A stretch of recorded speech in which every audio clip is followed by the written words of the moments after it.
Yeah, the lows be low, but the highs be good. Beneath the sheets like an Osley would. I pick up the mic on my God, he good. Retired and came back just like they thought he would. Feeling invasive. I'm trying to face it. The rest is basic.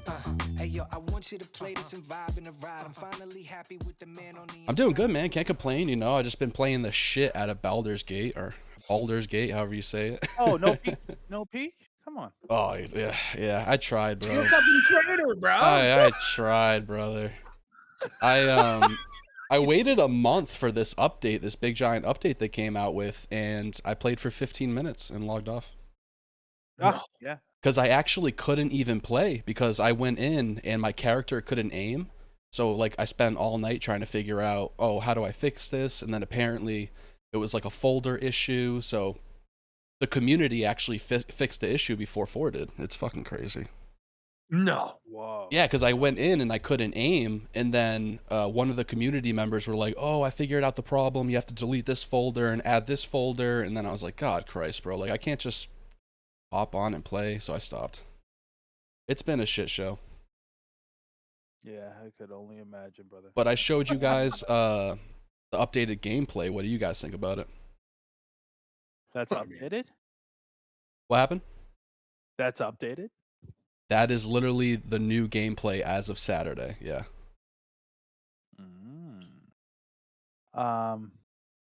That shit looks like a fucking alpha build for SOCOM too. What the fuck are we talking about? That shit looks terrible. Well, it's crazy, bro. It's gonna release I think this August, like late August or early September. He said he's gonna put it on Steam for early access. So, good luck. Yeah. I don't know. You guys know me. I've been a supporter since day one for Peak. Mm-hmm. So for me to actually lose my shit, I could only imagine how many.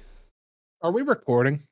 Yeah. I start right away. I'm almost like a. You started. Great. Okay. Yeah, start right away. Because like so my question is, because like I've watched you talk about Peak and number one supporter, I would say, like social media wise, content creator wise, right? Yeah.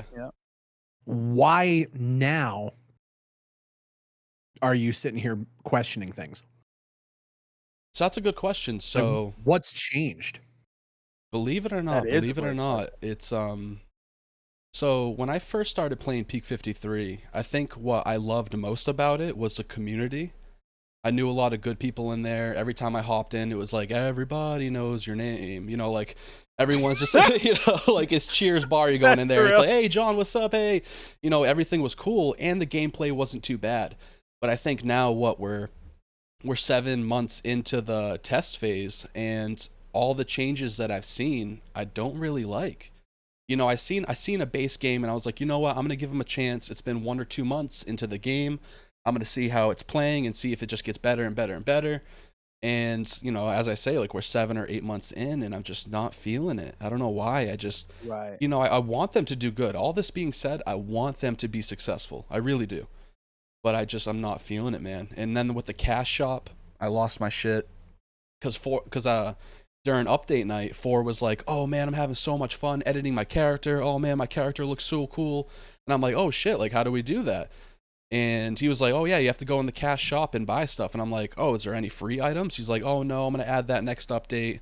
And that's when I kind of got pissed off because I was like, so out of all the things you could be working on, you're choosing to work on a cash shop. Like, and on top of that, you're going to put everything in the cash shop costing $2.50 versus, hey, I get it. If you came out the cash shop and you gave everything for free just to test out if it even works, okay, yeah, I can kind of see that. But like the test phase of your cash shop, you're still taking money from me. I have to pay $2.50 for a mustache and some shoes, and like everything is $2.50 on top of the $150 that I already donated to him. I'm just like, Jesus. I feel it going in the wrong direction. I was just like, brother, you sound like me with H-Hour 10 years ago. I know. Honestly. I was like, God, it's crazy, dude. That's really when I lost it. Same amount of cash loss too. I put 150 to H-Hour. Yeah. It was like, I think it was like $50 the first or second month in, and then I gave another 50 and then another 50, and I just been slowly, like every time they do a backer, I do it. But I just Yeah, I don't feel as bad then. It's just like I'm gonna be real, man. Like since day one, like of course, I mean, Abel and I have talked about it for years. We want these guys to succeed. Yeah. But they come out the gate with absolutely nothing. Mm-hmm. And then by the time we get to the finish line, it's still in the same spot. Right. Like they never touched it almost. Like if that's the way it be feeling at the time, like, oh, like you're right. God. Like why did a cash shop need to be introduced now? Like add that shit in like months down the road when you're done with Steam Early Access, you know? And he doesn't have enough money to do it. Which is that's why he went to Indiegogo first, and then he went to Kickstarter after, right? How many development teams do you know that do that? Right, that's true. Yeah. That's I mean, no, he did right. say like, dude, like I'm running on fumes.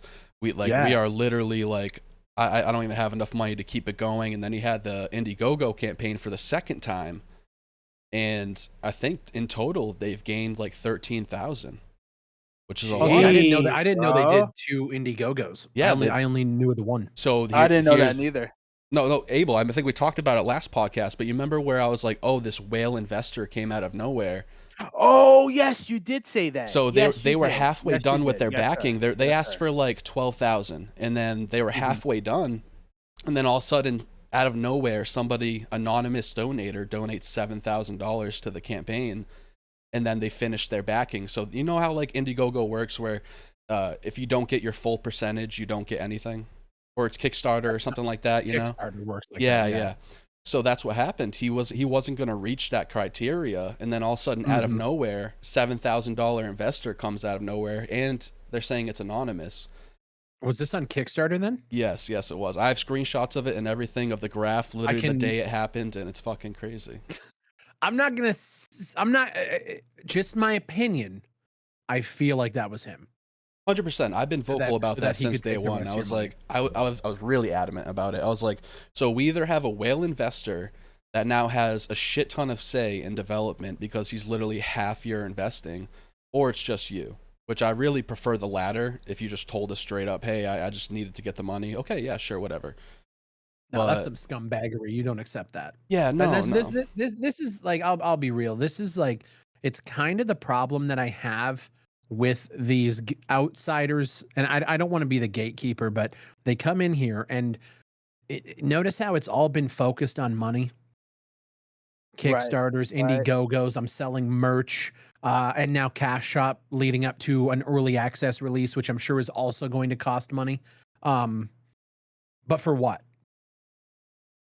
Because the gameplay you showed me looks like fucking ass. It looks terrible. And that's the if thing. We're going to an early access release. What's he going to say? It's going to take 2 years to be done. What's he done in 7 months? Yeah, and before this 7 months where he added everyone for a tester, he said that he was working on the game for like a year before that. So if anything, now we're going almost on 2. Which, yeah, so 2 years of development. How long, like, John, how long do you think, if let's say he were to release it in August here, how long do you think it would take him to actually create a feature complete SOCOM experience?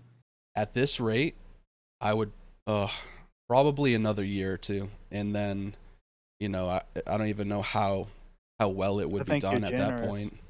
I think you're being generous, but let's just take that. So you think a year, right? I'm looking at their Steam page. He anticipates early access will be a few months and be released tentatively. Oh, that was around 2/28/2023. So that's not up to date. But he even said back then a couple of months. He's missed that mark completely. But what does he think the end game's going to be? That's what I'm saying. Like February, 6 months from now? No, because he said that literally. I just seen a comment the other day where he replied to somebody and he was like, "Oh no, we're gonna release later this August or early September," and that shocked me. That utterly shocked me because I was like, if you go to Steam at this moment, those reviews are gonna shut you down quick. Yep. And then you're never gonna be able to come back from that. So I'm very surprised of what's going on and what's the motive behind it because. So here's like your question again. I liked the gameplay before he started updating everything, if that makes sense. The more he added to the game, the less I liked it. I liked it 4 months ago, 5 months ago. I was having a blast. And then it just feels like with every update, it slowly got worse. I just Like I what? Like give me some examples, because I haven't been keeping up. So when it first started out, you were able to run. You were able to run, everything just felt more fluid.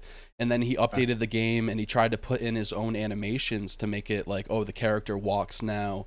And then that looked stiff as hell. And I was like, this just looks even more like a cheaper game than what it did before.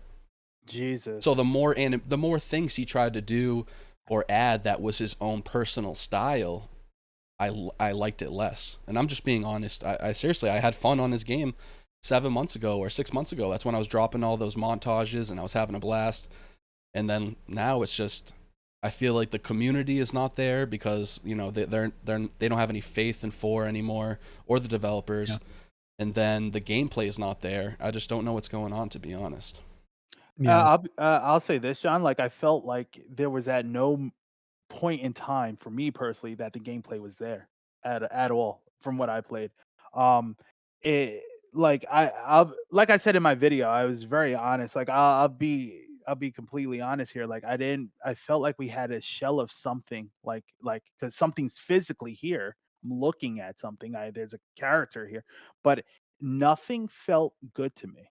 Nothing felt like we were feature set in the sense of like gameplay. The gameplay to me just still felt like it was under construction from the moment I touched it. Like, 100%. Like I never thought it was done. No, never. Oh yeah. I No, was just I'm like, not oh, saying this is you did. kind of I'm not saying you fun. did. You know, I could see it selling for like $15 on Steam. But the more I learned about it, hey, it's going to have a $30 price tag. Hey, it's going to have a cash shop. Hey, we're going to do it. What? Yeah, $30 price tag. Fry, That's you what he's better price transience right. You better get that price right, Fry. Bro, if that game is worth $30, then Transience is worth 150. Let's be honest. But like, so like the question I gotta ask, because I'm looking into everything now while we're talking. What's going on with his other game? Because I also noticed that he's changed up the developer and publisher names so that they appear under 2 different accounts. So I've been hearing about that, but wholeheartedly, I haven't even looked into his other game. I watched your video back in the day, and I seen like a gameplay snippet, but I never really dived deep into like, okay, what's this other game? You know, I asked him about it, and he was like, oh yeah, developers do that all the time. You know, they make a game and then they stop developing that and then they move on to another game. And I was like, okay, it makes sense to me, you know, what you just said. But the more I hear about, you know, changing names, oh yeah, 100%. I agreed with him on the point where, you know, sometimes you make a game, you develop a game, you release that game, and then if you want to keep going with it, sure. But if you think it's a finished product, then okay. But I'm just basing it off that. I don't know if it's a finished product. I don't know what the game looks like now. I don't know anything. It's still in early access. Oh yeah, okay. So this is where I kind of want to check you a little bit, John. I'm gonna be real, because this is the kind of stuff where like you're putting $150 of your own money in. You're covering the games, and I'm glad you're having fun with it, right? But like, it's clear that like this was right. It's clear that there's a pattern here with this guy, and not only this guy, but guys that we've covered in the past that do this kind of thing. They come into the SOCOM community. They say, hey, we're going to make it. We're going to do it in our vision. And then it just always ends up being about money. And like, I get it, man. Games are expensive to make. Totally understand. Correct. But there's a pattern here with this fucking guy who like, it's clear as like, you say you're surprised. I'm not surprised by anything you're telling me. $30 price tag. I'm a little surprised he's going that bold, like brazen with it. But whatever that price tag is, I don't think, based on what you showed me today, that it's worth that price. At $5, I wouldn't pay it. Yeah, I agree with you 100% on that. I had more faith in the game when it first started out, but like now, like I said, 7 months in, well, because I literally didn't know anything about it. Just like why were you excited for H-Hour? You know, I just seen a SOCOM blueprint. I was like, okay, you know what? Maybe he can do something with it. Maybe not. What other options do I have? Like seriously, in a SOCOM world, we're so dry. There's nothing out there. So I was like, you know what? Maybe I can put some time into this. Try to make it something good. Try to do something with this game. And I just, like I said, the more months went by, I just didn't really feel it. I wasn't feeling it. And even right now, like all this being said, I still want him to create a good game. but I just don't know if he can do it, or, like, especially if he's going to release this August or early September. It's just not going to happen. It's not going to happen. I don't think he ever had it in him, to be fair. Like, just looking at how everything's transpiring. Again, our feedback should be taken like seriously. Like, in the sense of like myself and Fry and you too, John, we don't want to see these guys fail. We don't. We're wholeheartedly out here trying to give advice to these guys before they get in the trenches and have mud thrown on their names and different things like that. We want them to succeed. We know the SOCOM fan base. We know our community. We're sticklers. We know what we want, and we know when something's good and when something's bad. For the most part, most of us, I should say. But yeah, like it's just unfortunate that we're almost to the point of release here, and I have an iota of confidence that this is going to be a prosperous product here. I don't believe it is. And again, that sucks saying that because I would love to play anything SOCOM esque that is worth a shit. I would love that. And I'm sorry for cursing on your program. Oh, I'm you kidding sorry. me? He's cursing up, Um, brother. I'm so sorry because I know how monetization and these weird guys be with that.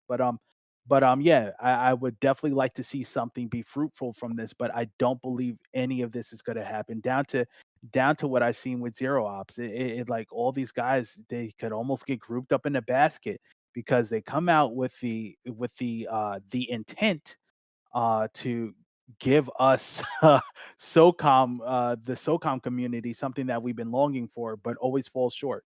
It never fails. They always falls short, and it just and just going back to what Fry said, it's always the dollar first. It's always the dollar first. You could literally play their gameplay day one and tell you, this ain't it. Literally, it's almost like, did you play this? Like, Well, and so this is what trash. what cheeses me about the whole situation is like when I made my video initially about it, a lot of pushback from the SOCOM crowd, and I get it. I'm an abrasive personality. I understand. But now I mean, just taking you, for example, you're 150 in now, 50 here, 50 there, 50 there. And now it's coming out and you're not on board anymore. And it's like, if we would have just really taken a step back and got out of that desperation of what else is there in the SOCOM, we don't need it.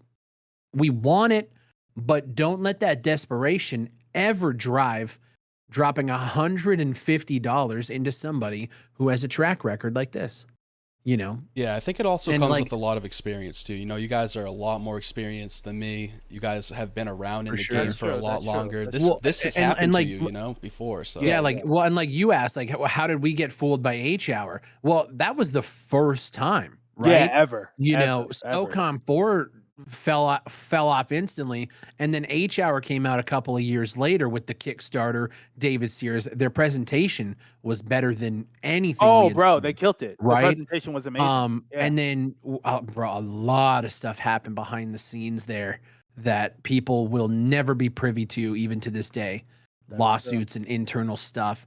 That's a whole other argument. I think if David Sears and that small team they had would have remained steady, they would have pulled that off. But things happened behind the scenes. They had the team and then they didn't. Everything since then has been just clear as day. They're not going to make it. And I hate to be like, I hate being that guy, but like somebody's got to be. But here's the thing, bro. I don't want to be the somebody. I want us all to be that. And I wish that the SOCOM community would just get their heads out of their asses and stop doing this. Oh, it's the closest thing we have to. I don't want to hear that anymore. Guys, there's plenty of other shooters to play right now. Just wait until somebody comes along and actually gives it to you. Because eventually, I mean, hopefully it'll happen. But I think this it will. dropping It will. $150 on projects and, people, it's funny, like people who I remember leaving comments on my initial videos, DMing me several months later, being like, oh man, you should see what they're doing in the Discord. And it's like, well, guys, we called it. This shouldn't be a surprise to fucking anybody if you know the history of this game and the history, the history of the developer and just in general in our community in this game. there's been a lot of shady characters come through trying to promise you the promised land and then failing to deliver. It surprised me that you were receptive the way you were, especially, I mean, even taking, what was that other game you were covering on Twitter that blew up, From Within? Oh, What happened to that game? Well, Right? that was actually just a Gone. random video. It wasn't like I'm like completely supporting the game. I literally was just like, this guy hit me up on Discord. Hey, I have a thing where I can a little play test I can send you. I played the test. I literally made a quick snippet and it blew off. But my hope simply wasn't like, oh, let's get people on From Within. I was literally just trying to keep the third person genre alive. I was like, this looks like SOCOM. Is it SOCOM? No. Does it play like SOCOM? No. But can I make it look like SOCOM and maybe it will go viral and keep the discussion alive? Yeah, maybe. So that's what I did. It did. Congratulations, because that definitely did. But now here's a question, because I'm not familiar. Was there money transferred from people to that guy? That I don't even think so. No, because the game disbanded in like a couple of days after that. And I wasn't sure. Which is I wasn't crazy. sure if they're right. I mean, but like my thing from my perspective, I saw the video. I'm like, that looks like dog shit. Like, and I remember playing. I'm like, this is terrible.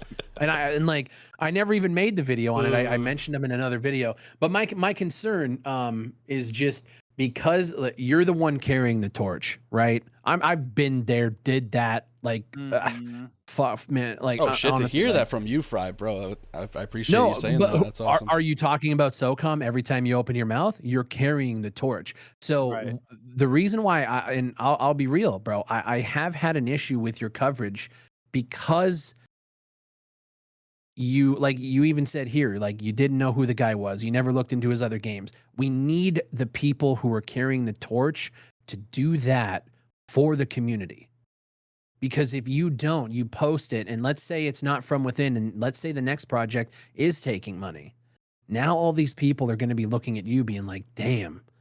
And the reason why I know that is because they did it to me, and they did it to Abel with H-Hour. We learned. Oh, yeah. Right? Oh, yeah. And so my warning to you was always like, just make sure you know what you're getting into, because the moment you cover something, whether or not you endorse it or not, if you cover something in a positive light or be like, oh, is this a new SOCOM or whatever, people are going to look at that as an endorsement, you know? And from my end, just on the outside, I looked at some of that as an endorsement too. Like the way you covered Peak 53, you could ask anybody. I feel like you were endorsing that game in this project with your coverage. That too. Oh, no, 100%. I don't want you guys to get it sideways. Like I was. For sure. I was. I'm not going to backtrack or ever, I made a mistake 100% where I was like I was too fast. And I don't want you to look at this as like yo, fuck you, you got to learn. No, it's not that. It's just like, we've been around the block with these guys, and I wish that there wasn't a lot of pushback on my initial coverage of the game from people, and I saw it. But like now we're here, and $30 early access is insane for almost any game, let alone whatever I'm looking at here, bro. Yeah, it's $30 price tag's too big. I mean, yeah, and then on top of that, a cash shop for what? Like so I can put a mask on my guy. I don't even get to see his face. Who would do that? Yeah. And like the game is just, I don't know, man. It's the same old shit. I feel like we've been down this road for a decade.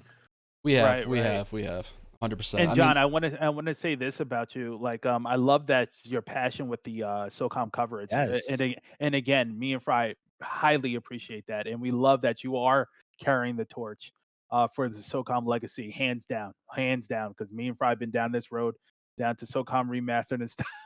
I don't even want to get into that stuff, but yeah, we love that you are doing what you are doing. But again, like Fry said, and I'm going to say now, I'm coming from a humble position here. Just don't get dirtied by other people that are going to make you look bad because you're passionate about SOCOM. You know what I mean? Don't let these people use you and then get you caught up in some shit that you have nothing to do. You're innocent. You don't know, but you're just passionate, trying to get the shit out there and let people know about SOCOM projects. And there's nothing wrong with that. I love that you do that, because I watch your shit because of that, and I watch your little clips here and there, and so I'm like, oh, this could be cool, or whatever the case is. But yeah, don't let these guys dirty your name off of their BS scams. That's number one. Watch yourself. Go ahead. Also, number two, don't, if you can help it, don't get cynical on everything too. Because that's also, Yeah. you know, you Fry, got yes. you know, because I'm the cynical one. And the thing is it for now, it seems like everybody proves me right when it comes to the projects they're developing. But I want them to prove me wrong, right? But at the same time, these guys are going to come to you because you are carrying that torch, you're covering the projects. Just make sure that you don't need to be cynical right off the bat, but just be as neutral on everything and cautious and investigative as possible on these projects. That's because good advice on that. Because there's going to be more. It's so weird. Oh, yeah, There's so many people that love SOCOM, but we just can't seem to fucking nail it out of the park. It's crazy, bro. And the blueprint's right in front of them. It's just, you know, copy and paste, bro. Copy and paste what SOCOM 2 did, and you're fucking golden, but no one can seem to just grasp that. I don't even know if that would do it anymore. I don't think, I mean, you got to think, like, you got to be able to sustain servers. You got to be able to sustain all of the development for bringing content in post-launch. I don't know if there's enough people on PC anyway that would support like a SOCOM 2 copy paste. I really don't. Maybe there's enough. I don't know. So do you think SOCOM could be successful in 2023, or do you think it's long past? I think that people calling for SOCOM 2 remastered, and I was there too at one point. I think those people don't know enough about the industry, and I think that's all emotion. Oh, definitely. Has to be. How do you sustain it? Has to be. I would love to see something like a Halo MCC, you know, where it's all the SOCOM combined on one disc. I would just love that for our community. I don't know if it'd do great, like in sales numbers, but I know people would play it 20 years from now. People are playing 20. I mean, people are playing SOCOM 2 right now, so. Yeah, see, I think in that scenario, like Sony would be backing that. They would be pushing it. They would be bringing, hopefully they would be bringing the servers back for multiplayer. Like that to me is a different story than any of these other projects. That's different. If I'm talking like if somebody comes out who isn't Sony and is like, we're making SOCOM 2, but like remastered, same gameplay, but you can, like, I just don't think it would be successful today. So Sony pushing it with the marketing and all of that, that's a different story. That's a powerhouse. And I'll say this here too, like I think that we are more or less in love with the formula of what the SOCOM experience was overall. I don't think I think a remaster coming out right now, like for let's say SOCOM Remastered for SOCOM 2 or whatever, I don't think it would be well received as we would hope it would be. I think again the formula of SOCOM is timeless. It's timeless. Like that's what we're chasing. But the whole just hey remasters S2 and we'll be happy. I don't think we will be. I'd be happy. Well, no, yeah, I'm a fiend for it. Give it to me. I know. I think we will all smile. I mean, here's the thing, bro. I would play that shit too. Like I would be there, but I also would understand if that game disappeared in 6 months and the servers went back offline. You know what I mean? Right. That's what I'm saying. Yes. What do you think there'd be 100,000 people lined up to play it? I don't. And anybody who says yes, I think they're talking out of emotion. Be like, no, I wouldn't. I know all my friends would. Like it's that old boomer mentality that wants to go back to MSN, right? It would just never happen and it wouldn't be sustainable. Like even thinking about the mechanics, man, like think about the draw distance. The reason why those maps work nowadays, and it's why I laugh when I see people try to recreate them in Unreal Engine, it doesn't play the same, right? You're playing Crossroads and you're looking down the terrorist side alley towards Seal Spawn. You can't see down there. But in Unreal Engine 4, you're going to be able to because the draw distance and the tech is so much more advanced. Right. And Night Stalker. Imagine Night Stalker. It's just crazy. Exactly. That's what I mean. You to the other side. Easy. And the thing is that shit was happening with Task Force when he was ripping those maps. I didn't get a chance to play him because I mean, fuck Redline. But I was watching other people play it, and I was watching cross snipes that would never have happened back in the day. Granted, rock to rock maybe, but it just doesn't work today.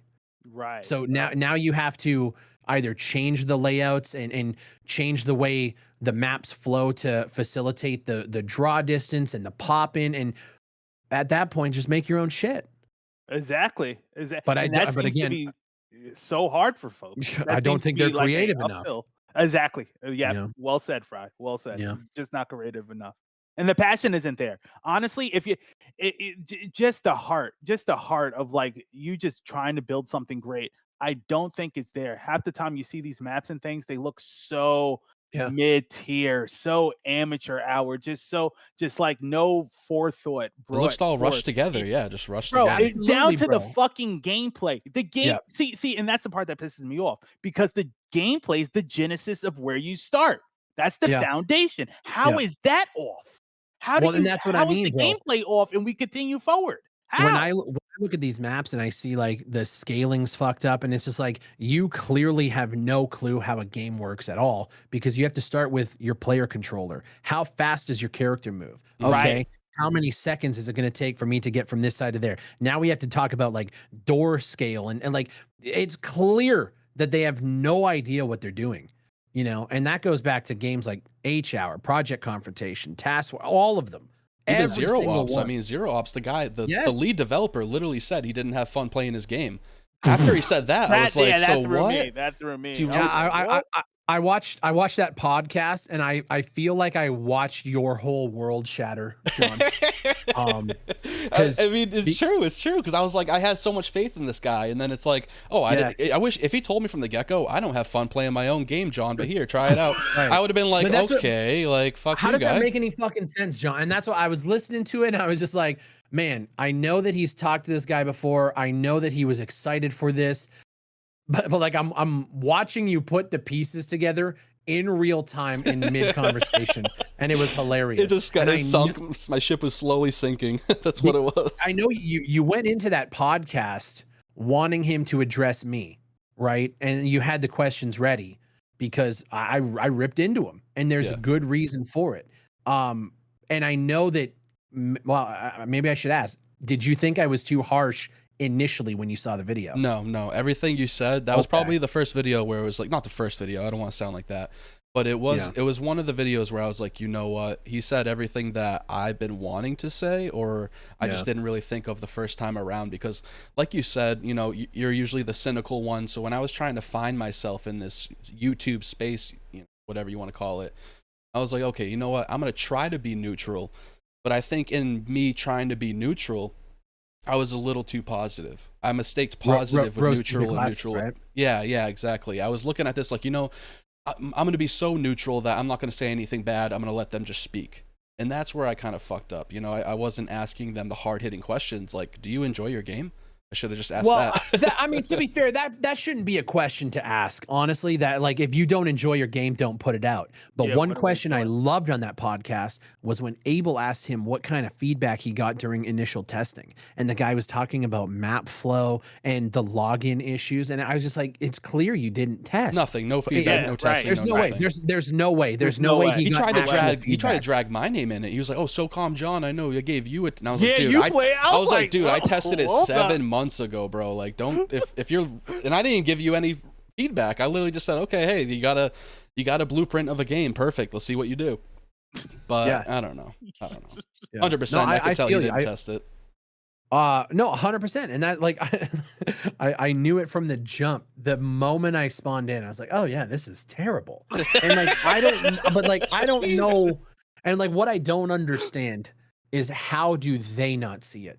They have to. Thank you, Fry. They fucking have to. Thank you.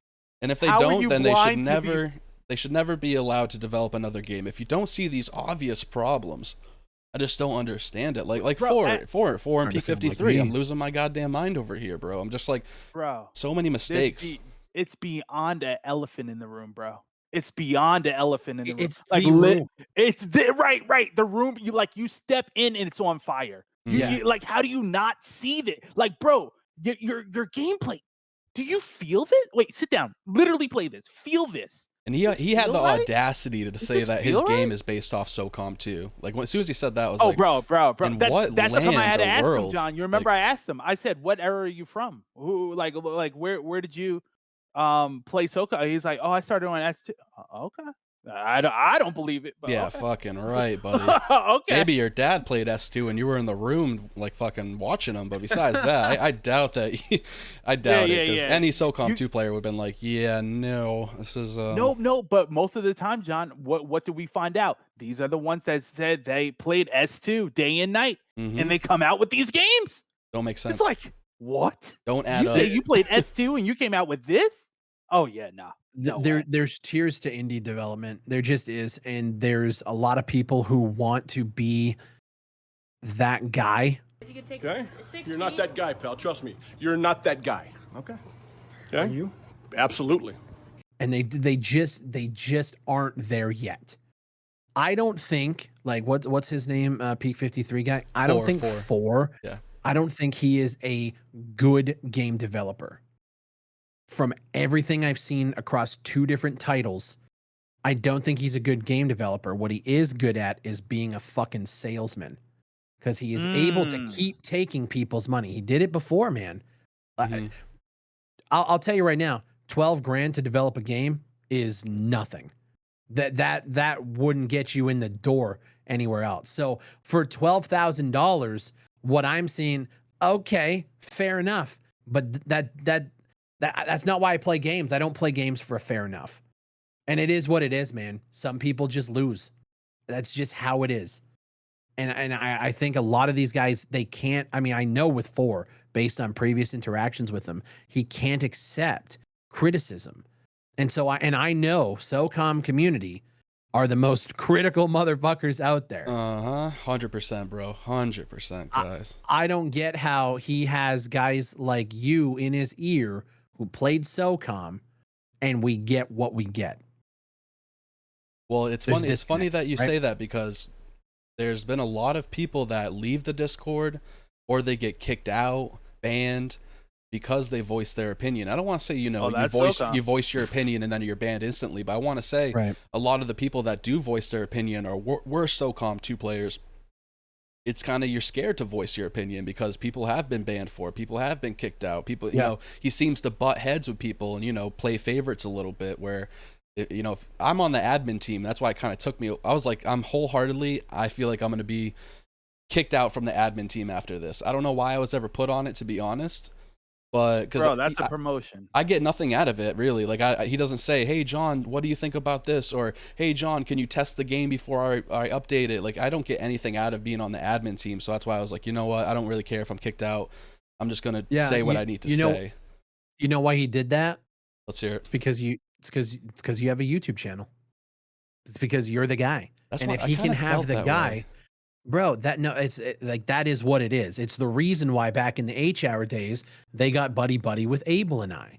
Yep. And then when we broke out of that and we said, nah, guys, this game is fucked, they instantly banned, blocked. Everywhere. Yeah, it was over. I'll be real, dude. He doesn't care about you. He cares about your outreach, your clout, and how you can potentially paint his game in a better light at launch to get more of the SOCOM crowd in. That's what it is. I agree with that, because over these past couple months, you know, whenever I talk to him or I message him, he takes like 24 hours or 48 hours to respond back to me, and it's not like a genuine conversation anymore. I feel like every statement he gives me is a PR statement. It's like, treat me like a person, not like I'm just a YouTuber. You know what I mean? Like, I'm not going to report everything you tell me. If you tell me something, hey, John, don't tell anybody this, I won't tell him. I'm not TMZ. But he treats me almost like I'm TMZ something. That's where you're like, hey, John, why are you going against Peak 53 now? I think it's because I'm just slowly starting to realize, hey, I'm not getting the respect that I do deserve in there. I'm not being told, you know, ins and outs. I'm kind of being pushed to the side, but then when you need a video, you know, you call me back in. And it's just I don't know. I haven't been feeling the love, and I haven't been feeling the updates. 100% I haven't been feeling them. And that cash shop just pissed me off. Yeah, I get that. Like, that, there's no reason for that to even be developed at this point outside of the fact that he just needs money. And like, I get it. Like, there's a balance you have to strike. That just isn't it. And I think that is going to alienate even more people. I don't know how big their Discord is, but like, it's the wrong move. 100% the wrong move. I mean, $2.50 for a mustache. And like, I just don't understand, bro. Like, I figured the hair would be free at least. Like, make me pay for a boonie hat, but like, Christ, bro. Well, and I've seen games do that where they give away the stuff for free just to test the system to make sure it works. Now, if he wants to test like a Steam tie-in to see if that would work, dude, make a separate branch, tie it into the Steam backend, and then reach out to you directly and be like, hey, I need to help test this. I need to make sure purchases will go through and actually hit your account. Didn't do it like that. 100%. It was almost like, when here, he launches. yeah. He's Here's a gonna half-ass take your game. money. Here's a big update, and the biggest update about it was just the fucking calf shop. It made no sense. I was like, you should add this after your game is fully developed, or maybe Steam early access, but months down the line. Because like you said, it's just taking more money for no reason at all. Down to the lighting piss poor. Like it just, Dude, everything about it. So that being said, let's see if we can try to write up a constructive criticism list right now. So what do you think Peak 53 needs to change in order to become a $30 price tag or $15 price tag? Like, what do you seriously think they need to change first? Well, I'm not gonna quote anything far as like pricing. Like I'm just gonna say the number one thing that stands out to me: core gameplay. Just starting at the foundation. The foundation itself is totally off. Like it just doesn't. It's not fun over time to play. The gameplay is questionable. Like when you fire, it doesn't feel rewarding when you kill people. The feedback, just everything about the gameplay needs to be reevaluated down to the core.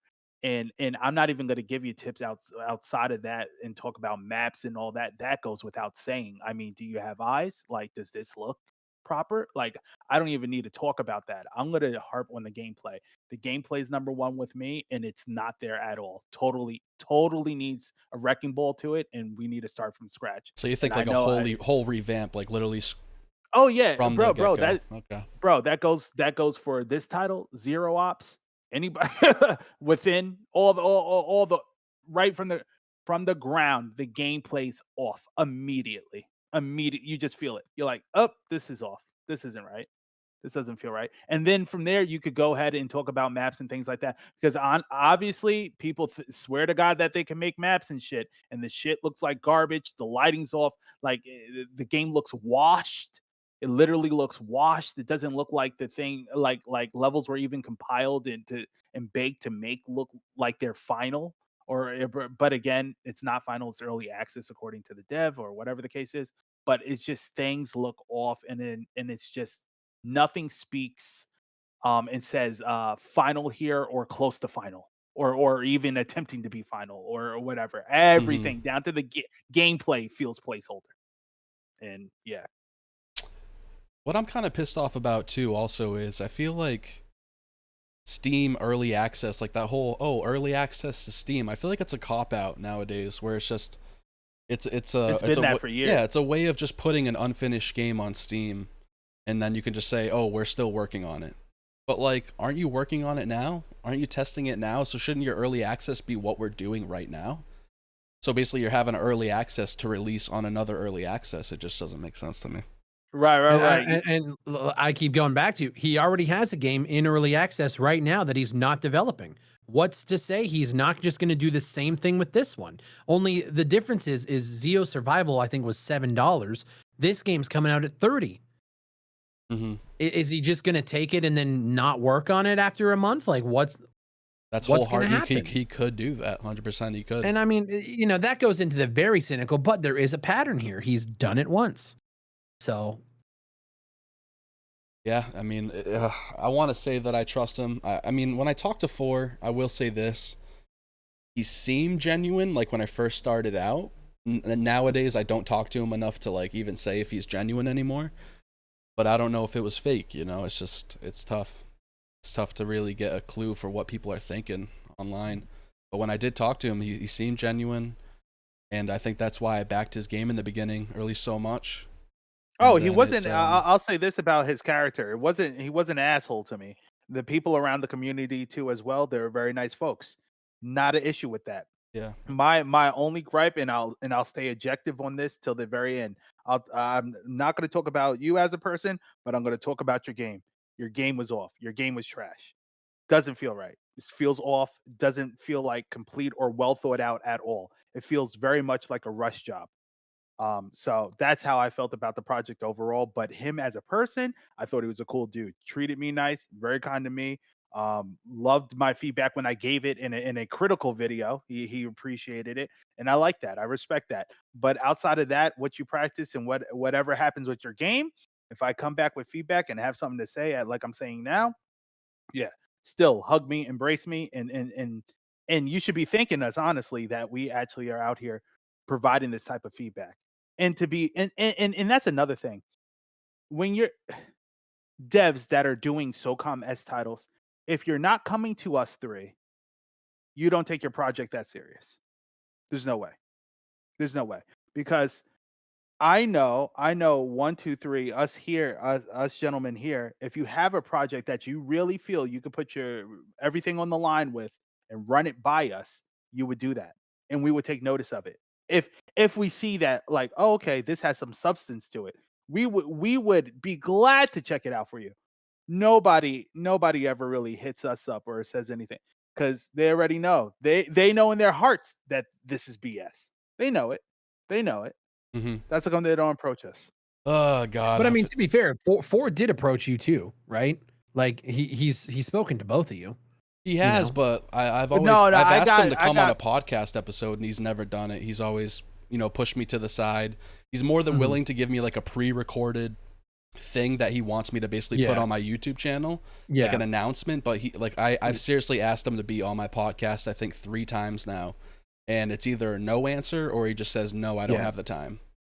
Yeah, I'm not going to put words in his mouth, but it's probably because he doesn't want to be pressed about shit in a live or more raw recorded thing. That's why he does pre-recorded stuff. Who do you know that does that? Well, not honest people. Right. There you go. That's what I'm saying. Like if you have nothing to hide and you're not scared of you're just genuine about your product, then I would 100% do a podcast. If I was him, I'd be doing it, but it's definitely a little shadiness, and that's why I kind of agree with you. Yeah. It's those things where it's slowly starting to go on my list where it's like, should I be trusting this guy? Should I be trusting this project? Should I be making more positive videos? And I think that's why I'm kind of focusing on my podcast more than actually just promoting SOCOM videos, because there's nothing really to promote that is worth my time nowadays. There's nothing. That's the way to go, bro. You sound just like us. 10 years ago, right? Yeah, exactly, man. Honestly, like to the point where like we were SOCOM, and then we weren't, because developers took advantage of not only us but the whole community. And yeah, after a while, you're kind of just like, well, what the hell do you even talk about? And that's when you start doing other stuff. And it's funny, when I started doing other stuff, I don't know how Abel feels about it. That's when I started to get the sellout from the SOCOM side of things. Oh, you're not covering SOCOM, you're covering all this other stuff, blah blah blah blah. And you see those comments, and you will too. If you start to branch out and maybe try to step into other places, the community that like you're just trying to help and protect and like just hold it to a standard, they turn on you too. And I hope that doesn't happen for you, because you've been SOCOM diehard for all of your content. Like you're even more than we were. So I hope that the streets will fuck with you if you start to focus on other things that facilitate content creation and just being more creative, and also just looking at games that can actually give you a good experience. I hope that they ride with you, because they should. It's tough because even right now, I feel like when I first started creating SOCOM content and I started SOCOM HQ and all that, I got a lot of pushback. A lot of people were like, oh, you're trying, because that's when the servers first came out, and they were like, oh, you're dividing the community even more. You're trying to gatekeep SOCOM. You're trying to do this. You're trying to do that. And I'm like, it's not my fault. I promote the server so good that people thought I owned it. It's like in my description, you can go SOCOM community Discord, go to their Discord, sign up here, do all this. People were getting pissed at me, and they're still pissed at me that I do guides on my website for SOCOM. So it's like, I don't really feel the love here, even when I'm doing SOCOM content. But, when I go to Call of Duty or anything like that, I get a lot more subscribers, a lot more love, I feel like. SOCOM community, like you said, they're so pessimistic A lot of us are. I don't want to say all of us, but a lot of us are. And it's just you can't do good no matter what. And the thing is like I as somebody who has stepped out and done that, I know exactly what you're saying, but from their perspective, they hear you say that you want more subs. You want to get, that's what you're just using, bro. The amount of people that said I was just using SOCOM as a way to get subs, brother. We're 30 and 40 and 50-year-old dudes reminiscing about a 20-year-old game. Like, let's be real. If you're covering and talking about SOCOM, you aren't giving a shit about anything other than how good the game is or whatever. Wholeheartedly. You aren't making a fucking living off of talking about SOCOM, and that's not why we actually quite the opposite. Yeah. That's not why we started, right? They'll take money from you.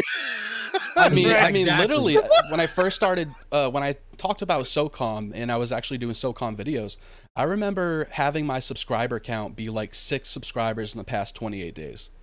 But when I started doing Call of Duty content and short form content for other games, you know, now I'm at like 1,000 subscribers in the past 28 days. So like talking about SOCOM is actually quite the opposite. It can hinder your channel. And that's why I was like, I don't understand. People are like, you're just doing SOCOM just to get clout. It doesn't even make any sense. And then they were like, oh, SOCOMJohn, you're making money off the community. I just made my first $50 this month. Like I just started making money, you know, like I didn't make money at all before this at all. I just got monetized. Yeah. So they were like, "Oh, SOCOMJohn, you're rich," and I'm like, "What? Like, where's the money?" But that's why there's a huge disconnect for me, man. I love SOCOM, and I like still to this day, I will always try to protect that community from scammers and people coming in trying to just make a quick dollar.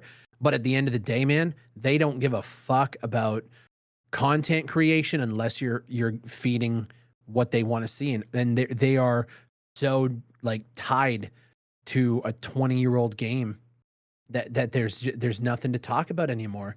There's only so many times we can talk about how Frostfire is great, guys. Right, facts, right. Hell yeah. That's funny you say that because I was gonna ask you what your favorite SOCOM map was, but I was like, do I really want to? I mean, it's Frostfire. I know it. Crossfire. You've probably been asked that question a million times over. Million times. What is mine, Fry? Oh God. You know it. You know it. I want to say it's Desert Glory, but I'm not sure actually. That's it. Yeah. Okay. Oh, yeah, past the best friend challenge. Word. My man. All right. Woo. Wipe the sweat off. Right. I was like, was it Crossroads? No, I'm pretty sure it was Desert Glory. Desert Glory. DG. Yeah. DG was a great one. Yeah. Classic, man. Beautiful map. So all those maps are just timeless, man. A lot of them, great design. Oh, they were perfect. I don't even know if I'm talking about nostalgia at this point. I think they were just genuinely perfect. They were good. They were well designed, just simply well designed, just well designed. And you could tell those were battle tested. You could tell those were tested. They were played, thought out. You could tell they had play sessions and really dialed in the, like how Fry would talk about the dimensions, character, like all that there. Like you can just look at it and just tell, just quality all around. For its time. So Fry, I heard you talk about you know, how a copy and paste SOCOM 2 wouldn't do great nowadays, but you know, obviously you'd play it. So what would you rather see, a SOCOM Remastered or a SOCOM 5? No, I would okay, so everybody likes to talk about what a future SOCOM would look like. Imagine what a sequel to Confrontation would look like. Because I think that Confrontation was, even though it was a lower budget and they were restricted in a lot of ways, I think Confrontation was the natural progression forward and was the last game that still kept the SOCOM formula, but then added, you know, more to it.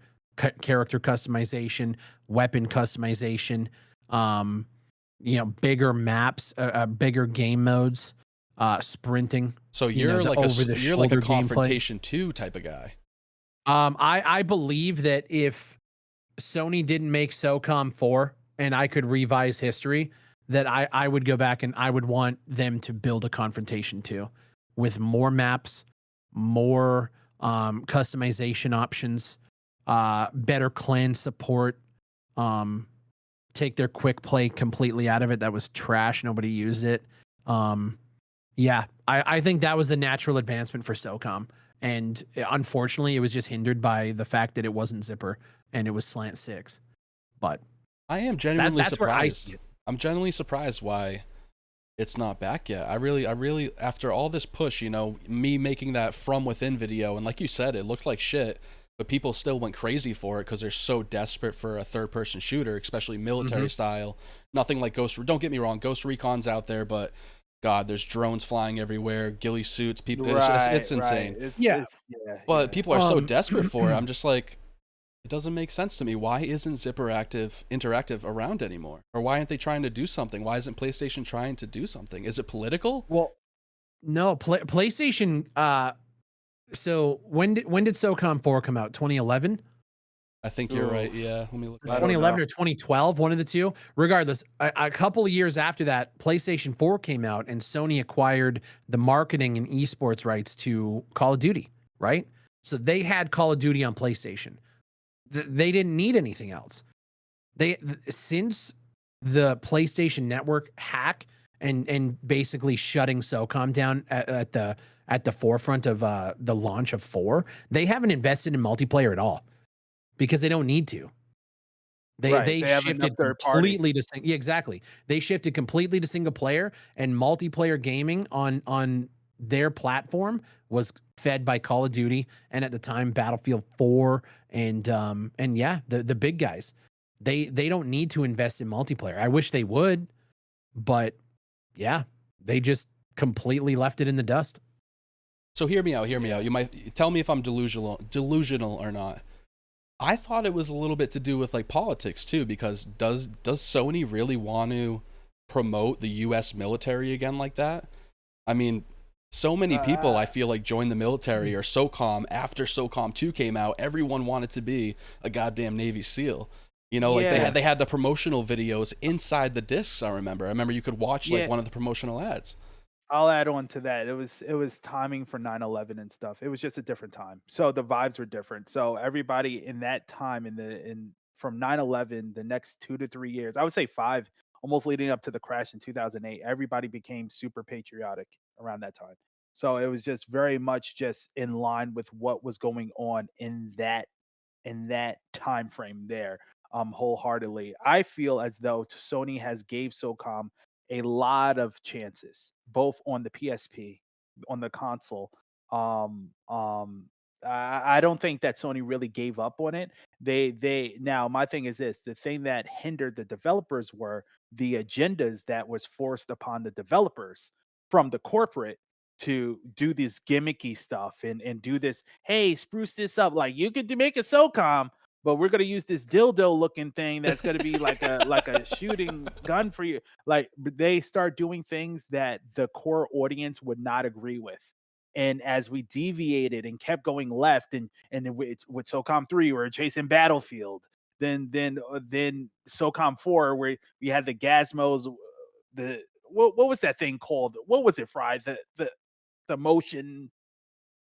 Oh, the motion controller, yeah, motion sensor controller. Yeah. Yeah. Like we just start getting so far from what the DNA of what made SOCOM 1 and 2 special. Now, and honestly, like Fry said, if we're gonna go in order, honestly, for me personally, is gonna be 1, 2, 3 Confrontation. I mean, 1, 2 Confrontation. About to say, don't put 3 in there. Yeah, not 3. 3 to me was a sloppy, tacky ass. It looked choppy, bro. The character movement, shit, everything bro, about it. People swear by that at the time. Oh, these maps are huge. You know that, bro. This isn't SOCOM. Where is this SOCOM? Where is this SOCOM? But bigger maps, attachments galore that even make a difference on some of the weapons. They were just as fast and sloppy. Like, okay, bro. Like it but SOCOM 3, when you did the small map mode, which brought it to like a SOCOM standard, they had a few bangers, I will say. Like, oh no, I had a lot of fun on the small maps, right? Yeah, the small maps was the only way to play that game. But I was the same, man. I played 3 a lot, but then it was always I'd play 3 for maybe 2 or 3 hours, and it's like, all right, I'm gonna jump back. Just jump on 2. Right. Get some death trap in. Like that's what I did. Exactly how it. That's exactly it, bro. It's like we had the new, but it's like it was like, bro, this is cool for an hour or two, but let me go back to like what feels right and balanced and correct. I will say though, talking about like motion controls in SOCOM 4 and like the experimental cover and stuff like that, SOCOM was always Sony's guinea pig for tech, and a lot of people don't That's like to true. talk That's about that, true. but they had the 6-axis controller for crouching on Confrontation, the voice controls on SOCOM 1 and 2, like they were always Bro, SOCOM was always Sony's like guinea pig. Fry, remember this. Mag was supposed to be a SOCOM title. Yeah. So it was true. always a gamble, really. It was always Well, just it's like not it could it's not a work. gamble. No, not a It was at the beginning, just tech hadn't advanced. Like we didn't have motion controls, we didn't have that stuff. So what they did with voice control at the time was cool, and it was within their scope, and it fit within the game. It was like a little right. tacky Correct. add-on thing. Yes. But when you play yes. SOCOM 4, the motion controls wasn't a tacky add-on thing. That was like a core way to play that game, and you could tell fundamentally it controlled like dog shit when you played it on a controller. Adding cover to that game damn near killed it.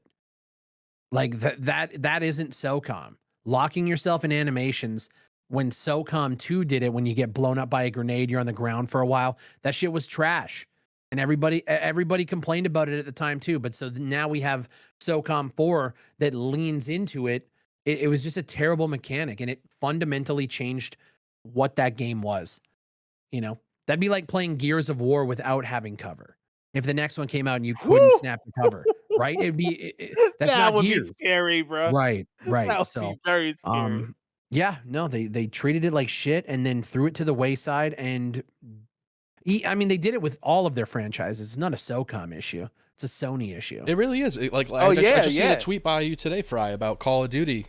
How their community is kind of split now. They're like, do we go the jumping on walls and be able to like wall climb type gameplay or jetpack gameplay, or do we go back to the boots on the ground, Modern Warfare 2, Black Ops 2 type style? And their community is split up almost just like SOCOM was, where it's like, do we go the SOCOM 3 CA Confrontation route, or do we go SOCOM 2 SOCOM 1 route? What do we do? Oh, let's create something in the middle, and then you just fuck it all up. Yep, exactly. Yep. So all that SOCOM talk, I want to shed some light on your game Transience. Did I say that right? No, you did not. Transience? I'm sorry. Yes, I'm illiterate as hell. I went to public school, so. Jesus. So did I. Yeah, but you're in Canada, so they care a little more. Oh yeah, our education system isn't totally fucked. Yeah. So I want to talk about that game. Can you explain it briefly a little bit for anyone who hasn't heard about it? Yeah, man. It's a first person tactical. We're calling it a tactical stealth action FPS. So it blends a lot of inspiration from games like Rainbow Six, Splinter Cell, Max Payne, all kind of wrapped in a world that's reminiscent of like a futuristic John Wick.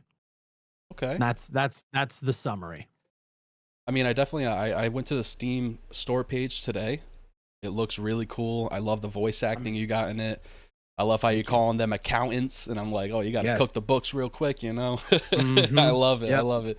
Yep. So what inspired you to make something like this? Because I know you're a huge SOCOM fan. So when I heard a new game's coming out, Big Fry, I was like, oh, he's going to do a third-person shooter, baby. Yeah. But like, what inspired you to go the FPS route over TPS?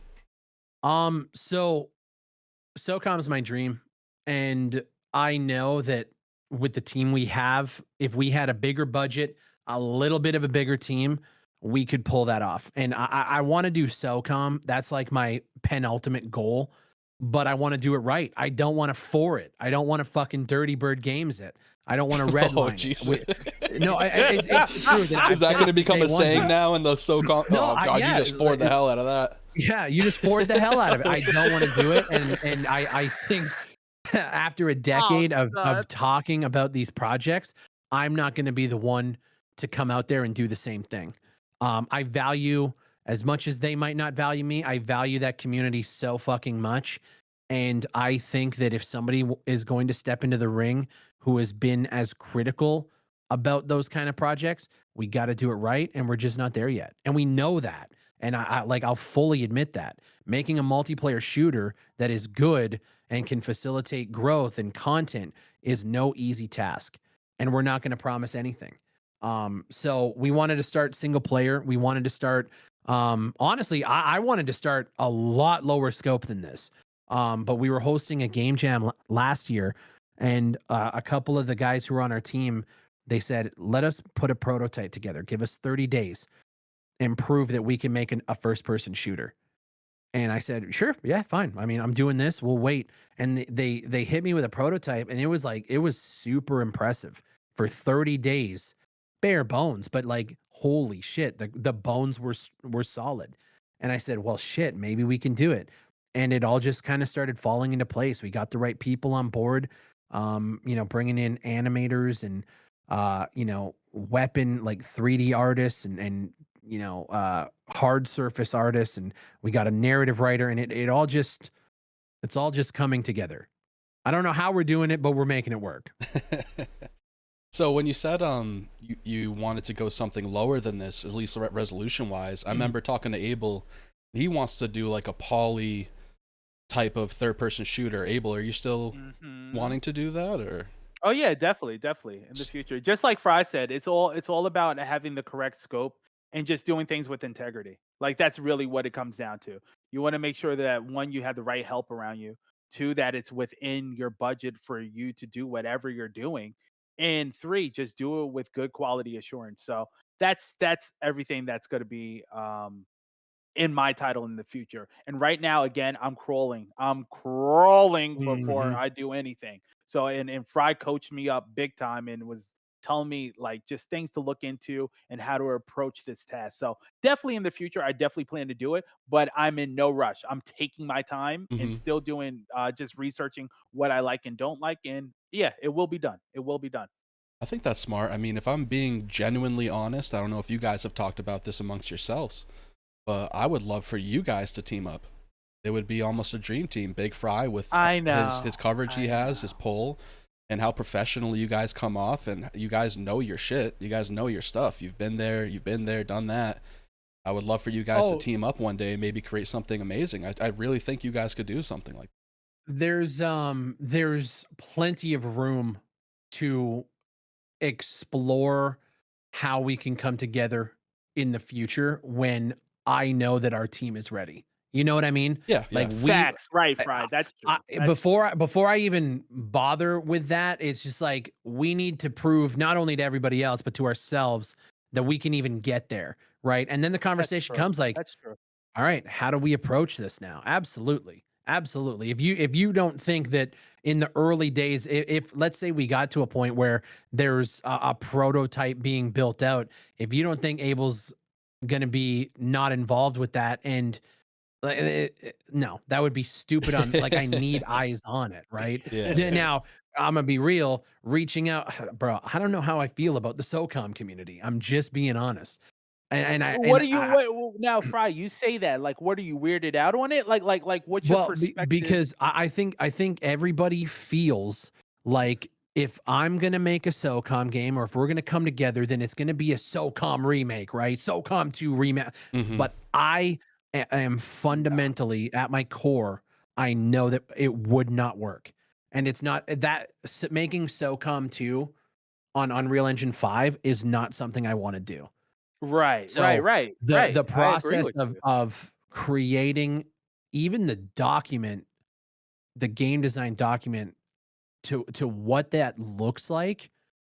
I mean, I have it in my head, but to actually plan that out, bro, it would be down to the nitty gritties. I would be telling you in that document where barrels are going to be placed in certain alleyways. Like I would get like, that's my passion. Yeah. And I just want to make sure, strategic planning, dude, strategic planning to probably a fault. And I would probably end up pissing off the entire team of just how anal I am. Spending 10 hours where you're going to put this barrel. I don't know. Is it left, right, middle? Absolutely. No, because it has to be that way. It has to be that way. And that's the thing. So I'll say when it comes to transients, a lot of what we're doing is very collaborative. So it's like we have the layout for the level. Here's the dialogue. Here's what's going to be happening. Hey, environments. How do we approach this? And a lot of it is that. But I know when it comes to a third person shooter, and if it's multiplayer, this is how we're doing it. because this is why it doesn't work. And if you ask me why, I'll tell you a million paragraphs why it doesn't work, and this is why. So I know that's going to be a little bit of a different workflow too. So yeah, I've thought about it, man. Like I want to get there. I want to get there so bad, and I think it's going to be pretty cool when we do. So is it fair to say Transience or transient? Sorry, I'm gonna butcher that all fucking night. But do you think that's a stepping stone for a third-person shooter? Is that fair to say? Oh, absolutely. Okay, cool. We've our programmer's already prototyping. Ooh, already cooking up. All That's right, exclusive. I love it. That's exclusive. Hey, right. I'm not saying we're ever gonna get there, but they know that I have visions, and they have those same kind of visions of just creating cool shit, quality stuff that can facilitate a community, right? Whether it's single player, multiplayer, whatever. So they have prototyped third-person shooters. They've prototyped they've taken the Transience project and are prototyping things like co-op, because they know that I have ambitions of doing co-op in the next game. Like, so we're so hyper focused now, but we're also forward thinking about where we're going to go next. Sounds like you got a lot on your plate right now. You're thinking about, Fuck me, bro. the second game of your first one. You're thinking about creating a third-person shooter. It's like you got a lot of ideas cooking up. A lot of ideas cooking up. The guys know that this is I wouldn't say a once in a lifetime opportunity, but there's not a lot of times where a group of indie developers can come together like they have and work so well together, but yet also have the marketing and the PR and the outreach that I bring to the table. Right. Not a lot of people can do that. Right. And so I think they're all looking at this as like this could pop off. And I think with the wish list that we've gotten, the fact that we are getting reached out by publishers at this point, first title, this doesn't happen. So I think a lot of these guys are excited to not only get done this game, but what's going to happen if we actually sell well.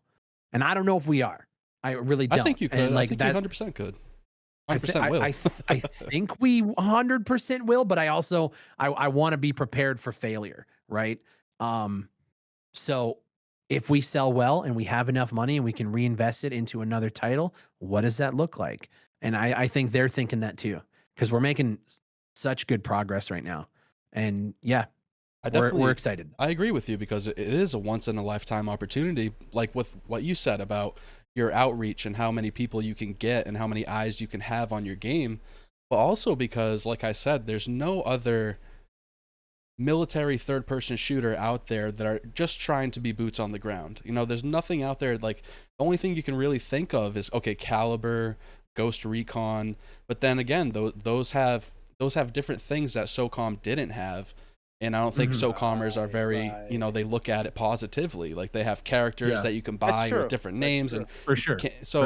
I think this is a once in a lifetime opportunity where it's such a dry space that you could really make something that blasts off, dude. Blasts off. I know that if we did it, we would blow all of these other projects out of the water. And I don't want it to be a competition thing, but I know that, like, we've been talking about it for so long, and I know what that community and what take Confrontation, take it to Unreal Engine 4 or Unreal Engine 5, 8v8, a ton of content, not just like 5 maps, but take a lot of maps that are built for one game mode, not facilitating multiple, right?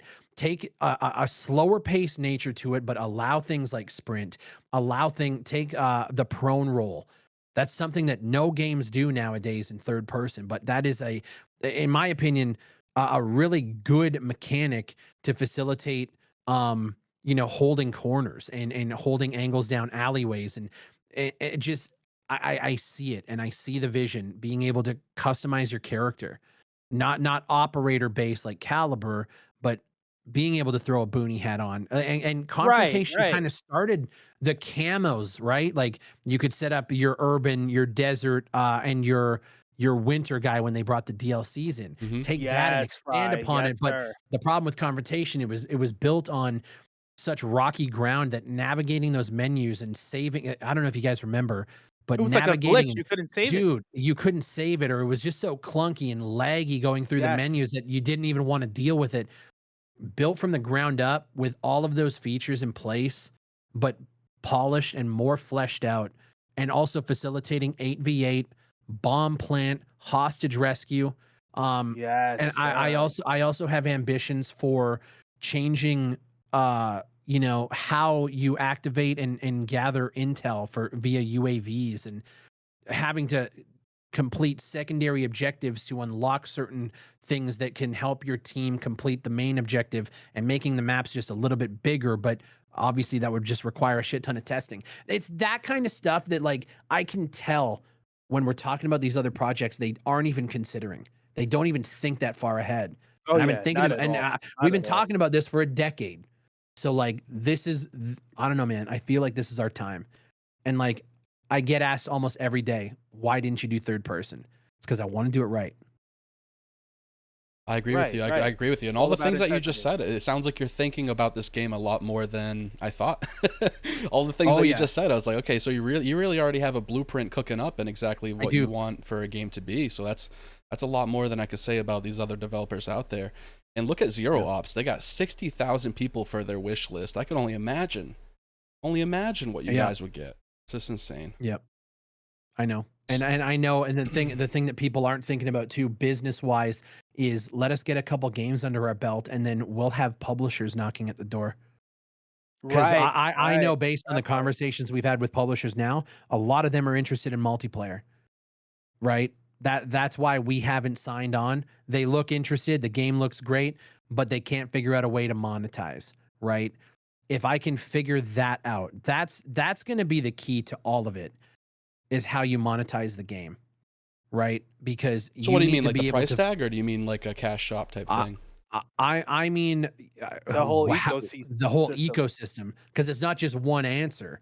It's, do you go free to play, and does that invite hackers? Okay, do we go price tag, and do we have you know, the season pass, battle pass stuff? Will people fuck with that? What kind of content does that look like? If we're allowing people to customize their characters, like, dude, that discussion that goes so deep, you know. And just talking about Peak 53, them just throwing a cash up in willy-nilly, $30 price tag, they haven't even thought about it. They don't even know they don't even know that they just killed their project. They have no idea. Because they completely turned me off. Completely turned me off. Exactly. And how do you turn off somebody who is just desperate as fuck to play that game? 100%, dude. I'm over here. You know, I'm like, literally some nights I was like, fuck, I just want to play Peak 53. And then I hop on it and it's like, oh, it's trash. Yep. It's trash. Yeah. Like, yeah. So that's the only thing that I don't have set in stone. But the thing is like, the landscape will change before we get there anyway. That's something that we'd have to figure out, like, before we just like start the production of it, because we don't know, like, will battle passes be a thing of the past at that point? Who knows? I don't know. So I'm not too worried about that, because I know we'll nail it. But so this industry moves quick. So yep, I know you've covered a lot of games. So is the development process as hard as you thought it would be, or is this kind of catching you by surprise? Is it even harder? Because I know you've covered a lot of games, so you know the ins and outs of what takes a good game, what makes a good game. Has this been a hard process for you, or is this? I don't think it's for me personally. Like, I'm not the one that's coding and you know, putting blueprints together and doing C++ and doing all that. I'm the guy that's project manager, right? So a lot of it from my end has been just trying to keep everybody on task and keeping everything straight, and then also financing. Right. The toughest part for me is financing the fucking thing, because we didn't do Kickstarter. We didn't do Indiegogo. It's coming out of mine and my business partner's pocket. Right. So in terms of stress for me, yeah, that's been tough, bro. Like, there's some days where I'd never want to do this again. Never. I would love right now to go back to, well, I shouldn't say that. Right now I'm having a good time. 2 weeks ago, I would have loved to just go back and just focus on streaming and making videos. I was stressed to fuck. But then, you know, sponsorships come through, and stuff just lines up, and that's how it's always been. From their end, I actually think the process has been, I won't say easier, but these guys work together so well that we got our workflow. Just take our weapons, for example. We get it modeled, we get it in engine, it's rigged by our programmer.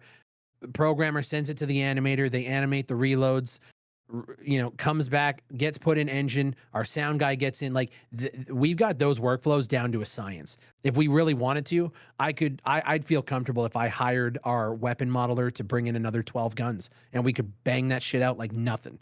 Right? So content for us it's actually pretty good, but we're at a stage now where it's all about refinement on the features that we do have. AI has been such a huge challenge for us, and I knew it was going to be a challenge. I didn't expect it was going to be this tough to get right. So can you dive deeper into AI? What do you mean with the AI? Like, just for people that don't know anything about game development. So we're using things called behavior trees. So we had a basic AI system where they would walk around. They would, if they saw you in their visible radius, they would start shooting at you, and then that was it.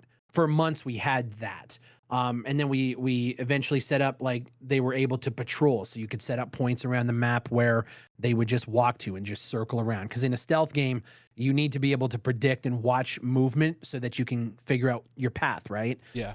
Or if you just want to take someone out, and then you don't have to worry about it. But it was all basic combat. They see you, they shoot. They don't see you, they stop shooting, or they follow you, and it's just very basic. But recently, we've been setting up their behavior trees to, okay, if I see you and I have somebody on their team that's within 5 meters, I'm going to radio to them to radio your last known position. One of them's going to go investigate while the other one holds an angle on that position. And then also tying in things like, do they hear you crouching around a corner? And how far is that radius?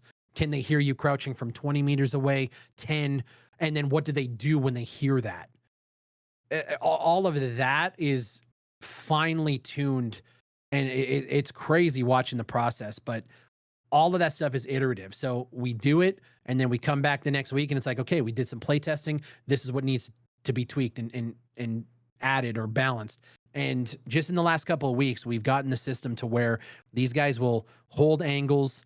They will potentially throw not grenades, but they'll throw. I don't want to spoil anything, but tactics. We're setting up their tactics right now, and in the last 2 weeks, it's all starting to come together really nice. And I'm excited for the near future.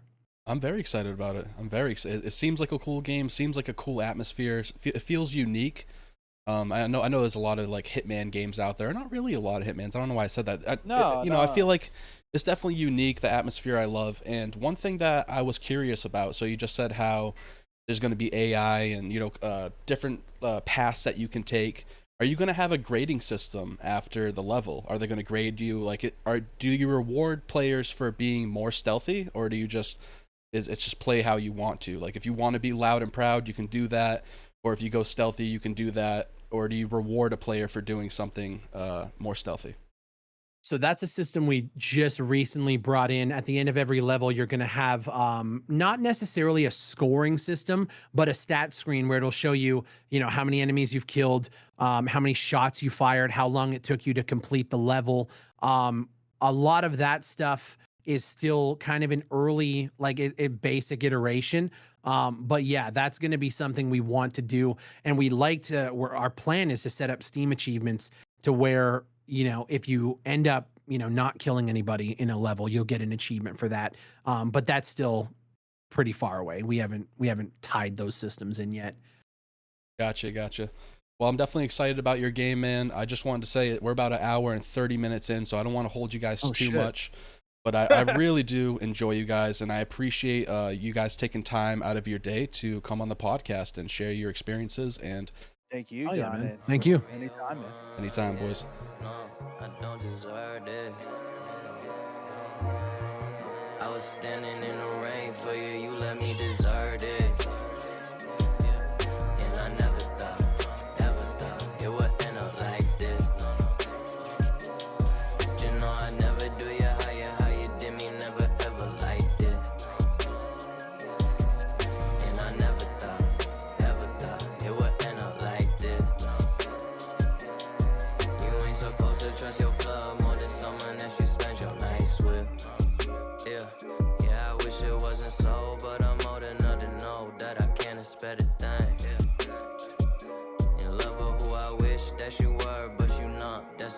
such a shame. Speaking of shame, shout out Shane one time, cause he laced me with the